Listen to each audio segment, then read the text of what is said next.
Hello friends, कैसे हो आप सभी लोग। आपका स्वागत है मेरे YouTube channel technical knowledge by Vishnu sir. तो आज हम बात करने वाले हैं भौतिक विज्ञान के बारे में। तो भौतिक विज्ञान क्या होती है उसके बारे में जानते हैं हम विस्तार से। तो भौतिक विज्ञान तो भौतिक विज्ञान के बारे में हम जानते हैं। भौतिक विज्ञान को हम बोलते हैं इंग्लिश में फिजिक्स। क्या बोलते हैं हम इंग्लिश में? फिजिक्स बोलते हैं। अब फिजिक्स शब्द की जो उत्पत्ति हुई थी, कहाँ से हुई, कैसे हुई, इसके बारे में जानते हैं हम विस्तार से। तो फिजिक्स शब्द हमारा ग्रीक भाषा का शब्द है। किस भाषा का शब्द है? ग्रीक भाषा का शब्द है। और किस शब्द से इसकी उत्पत्ति हुई थी? वो हुई थी हमारे फ्यूसिस शब्द से उत्पत्ति हुई थी। किस शब्द से उत्पत्ति हुई थी इसकी? फ्यूसिस शब्द से उत्पत्ति हुई थी। और इसका मतलब है प्रकृति। क्या है इसका मतलब? प्रकृति। ठीक। अब प्रकृति के बारे में जानते हैं। तो प्रकृति को हम यहाँ पर दो हिस्सों में विभाजित करते हैं। अब कौन कौन से? एक हमने मान लिया द्रव्य, दूसरा ऊर्जा। किस किस में? एक द्रव्य में, दूसरा ऊर्जा में विभाजित करते हैं। तो हमें पता है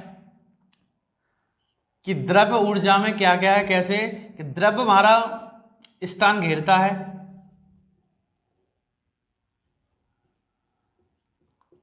और ऊर्जा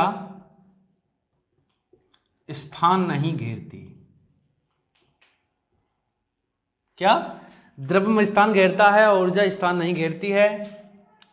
और द्रव्य के बारे में बात की जाए तो द्रव्य में वजन होता है, वजन होता है। ऊर्जा में वजन नहीं होता है, क्योंकि द्रव्य है उसमें वजन होता है और ऊर्जा में वजन नहीं होता है। ऊर्जा को हम तक फील किया जा सकता है, महसूस कर सकते हैं। और द्रव्य हमारा दिखाई देता है, द्रव्य दिखाई देता है। और ऊर्जा दिखाई नहीं देती। क्या क्या?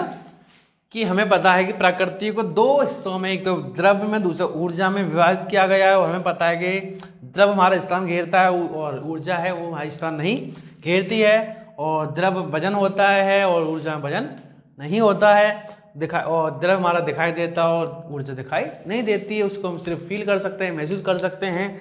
ठीक है। अब हम बात करते हैं भौतिक विज्ञान के बारे में। तो भौतिक विज्ञान की जो परिभाषा है वो क्या कहती है कि भौतिक विज्ञान विज्ञान की वह शाखा है, वह शाखा है जिसमें हम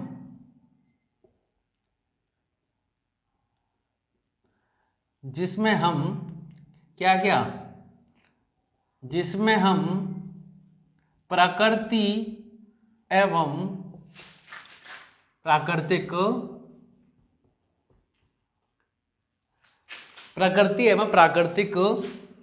घटनाओं का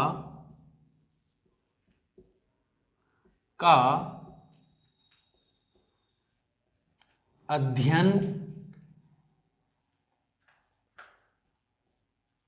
करते हैं। तो भौतिक विज्ञान की क्या परिभाषा कहती है कि विज्ञान की वह शाखा है जिसमें हम किसके? प्रकृति एवं प्राकृतिक घटनाओं का अध्ययन करते हैं। और हम बात करें प्रकृति के बारे में तो हमें पता है कि द्रव्य के बारे में, ऊर्जा के बारे में जानते हैं। ठीक है। तो द्रव्य की बात की है तो प्रत्येक वस्तु में कुछ ना कुछ द्रव्यमान होता है। चाहे कितनी भी छोटी वस्तु हो, चाहे कितनी भी बड़ी वस्तु हो, चाहे कितनी भी सूक्ष्म वस्तु हो, तो प्रत्येक वस्तु में खुद का एक वजन होता है। ठीक है। अभी हम बात करते हैं जो फिलहाल में जो फिजिक्स है, इसे हम आधुनिक फिजिक्स बोलते हैं।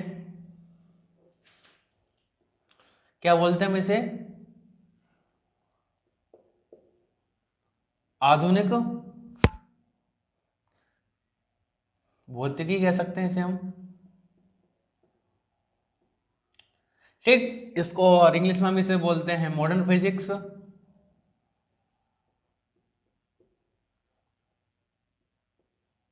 क्या बोलते हैं इसे, हम इंग्लिश में मॉडर्न फिजिक्स बोलते हैं। और इससे पहले की बात की जाए तो इससे पहले की जो फिजिक्स थी उसमें ये बोला गया था कि द्रव को ऊर्जा और ऊर्जा को द्रव दोनों में बहुत अधिक अंतर बताया जाता था। फिलहाल में जो आधुनिक फिजिक्स में एक वैज्ञानिक है हमारे, वो है आइंस्टीन। कौन है वो हमारे? आइंस्टीन। इन्होंने एक संबंध दिया था, उस संबंध में क्या बोला था कि द्रव्यमान को ऊर्जा में, द्रव्यमान को ऊर्जा में और ऊर्जा को द्रव्यमान में बदला जा सकता है। तो आइंस्टीन ने एक समीकरण दी थी, E बराबर mc स्क्वायर। क्या दी थी समीकरण?